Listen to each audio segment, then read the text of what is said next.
I'm working on a 98 model International 9200, and didn't have any brake lights. And I cheated. I looked on YouTube because my truck's a little bit different than this one, and I found out that a common problem is a brake light switch. And I didn't plan on doing a video, but I decided to go ahead and do one. And I just now changed the switch. There's the brake valve.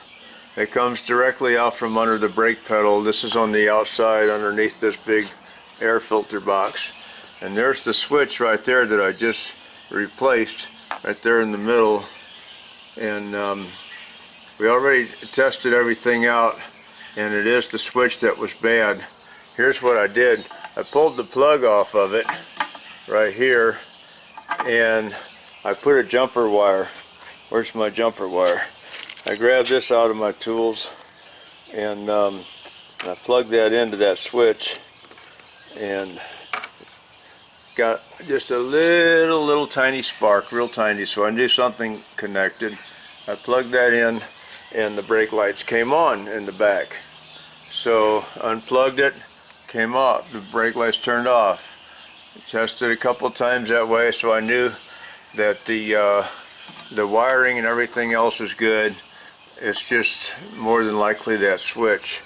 And so I took an ohm meter, this little tester, and I put the leads on the contacts.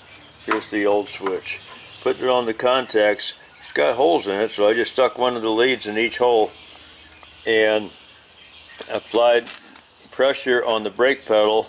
I set the ohm meter, I set it down where I could see it from where I'm reaching inside to press on the brake pedal with my hand, and it didn't make any difference on the ohm meter readings. Stayed the same pressing on the pedal. So I knew the switch was bad, and went on and changed it. And in this case, there's the part number that the switch turns out to be from International. And then here's a couple other things I'm going to do on this truck. I don't want this video to go up as a short video because I won't hardly get paid for it. Just a few pennies, it's not worth it. So we got the brake lights fixed. We're going to check the AC, tighten up a belt. He's got an air leak somewhere. We'll look for that. Going to adjust the clutch. So anyway, let's see here. Clutch has just about no free play at all. So we're going to go down and do a clutch adjustment on it, and then let's see, how much free play should we have? We should have about 1.5 inches. It should be about down to there. It just doesn't have enough free play. So I'm going to adjust the clutch, get some more free play out of it.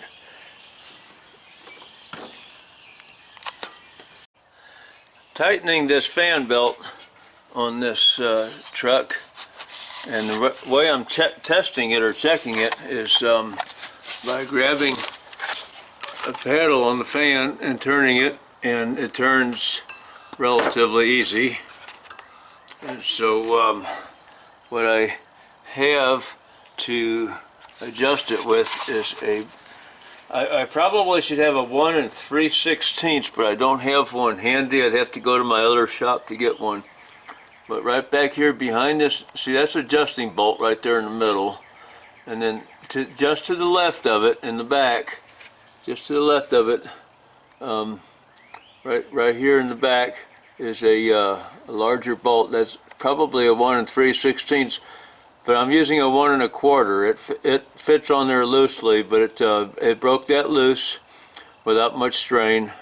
And then 5/8 bolt here. I'm just tightening that down a little at a time until I get enough pressure on that belt that the fan is not turning so easily with my hand, because it is squealing when it accelerates. Got that tightened down and got that lock nut tightened, and now I'm going to pull on one of these paddles, and it doesn't pull very easy. It does pull, it almost turns the motor, but not quite. Be nice to be able to turn the motor by hand by that fan, but I can on my truck. But you put too much tension on these pulleys, it's going to cause, it can put too much pressure on the belt, make it break easier, and it could also start wearing out bearings by having too much pressure on them, on the bearings. Well, the air conditioner did not turn on. The clutch didn't grab or anything and turn the compressor, so it doesn't have any caps on the valves where you put your hoses on.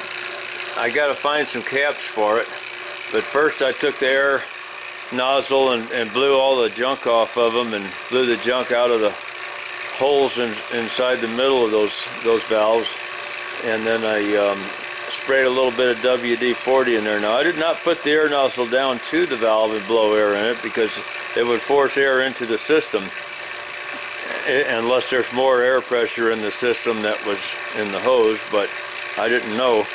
So anyway, I blew all the air out of there. I sprayed some WD-40, let it soak inside those holes a little bit, then blew some more air in there, blow that WD-40 out, and blow the, you know, they just use it as a cleaner to help wash out the holes where the Schrader valves are.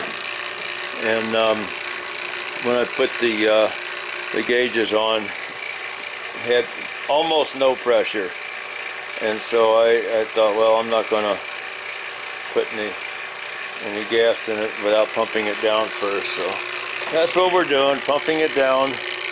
Then it's obviously got a leak somewhere, I don't know where.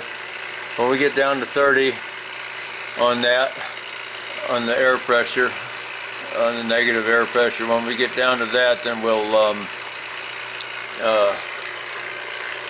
shut this thing off and shut all these valves off on these hoses and stuff, and see if it holds that negative pressure for a while.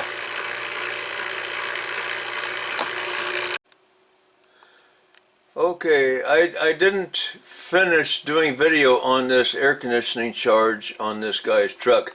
I just got a still shot on the computer. I'm just looking at the computer itself, and I got the camcorder in my hand. But see those two charging hoses that are on there? The red one is for the high pressure, just to read the pressure. You don't charge through that unless the system is shut down. The blue one, there were no caps on this, and the blue one, when I went to take the hose off, the Freon was spraying out of that fitting. I didn't see any leaks anywhere else in the system, but right there is where it was leaking at. And so when I took that hose off, it was spraying out at me, so I put it back on real quick, and then I went and found something to poke down in the valve itself, and I took the hose off again while it's spraying out. I poked in there a few times, and it ended up slowing down the leak, the Freon spraying out at me, but it didn't stop. So I put the hose back on it, and I went through my junk. I found a cap and put on it. I could not find a cap for the red one. I had to go to the parts store and buy some caps. And anyway, that fitting needs to come off of there. I got a photo someplace. It's in my phone. I'm going to try to stick that on this video of what that cap looks like. I mean, what that valve looks like without the hose on it.